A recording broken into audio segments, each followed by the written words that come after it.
Deputat Ceyhun Məmmədov işsizliklə bağlı bir açıqlama verib. O deyib ki, insanlar işləmək istəmir, işləmək istəyən üçün həmişə iş var. Məsələ bundadır ki, əziz dostlar, bu sözü çox adam deyə bilər. Çox məmur deyə bilər. Amma millət vəkili deməz. Deməməlidir.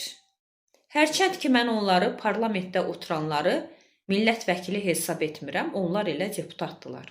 Amma bütün halda bir şəxs özünə millət vəkili deyirsə, belə bir açıqlama verə bilməz. Maraqlıdır, cənab deputat, hardadır o iş yerləri? Hardadır o gözəl iş yerləri ki, işsizlərin xəbəri yoxdur? Məsələn, 10 belə iş yerinin adını çəkə bilərmi deputatımız? 10 iş yeri adı çəksin, 8 saatlıq iş olsun və normalda maaş. Hardadır o iş yerləri? Bəlkə siz mağazalardakı 12 saatlıq işi nəzərdə tutursunuz. Ayaq üstə işi. Bilirsiniz də, bir çox mağazalarda 10 saat, 10-12 saatlıq ayaq üstə iş rejimi var. Bəlkə deputat bu iş yerlərini nəzərdə tutur.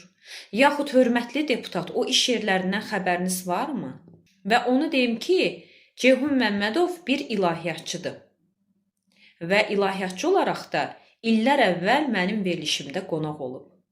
Mən onu Allah adamı kimi tanıyıram. Və buradan Ceyhun müəllimə demək istəyirəm ki, Ceyhun müəllim, qoy başqa deputatlar bu cür danışsınlar. Amma barı siz danışmayın. Bir ilahiyyatçı olaraq, bir Allah adamı olaraq siz danışmayın. Heç olmasa Allah adamı olanla olmayan arasında bir fərq olsun.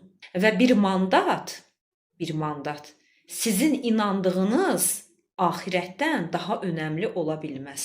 Bəzən şikayət edirik ki, deputatlar danışmır. Vallah belə danışmaqdansa elə danışmasalar məsləhətdir.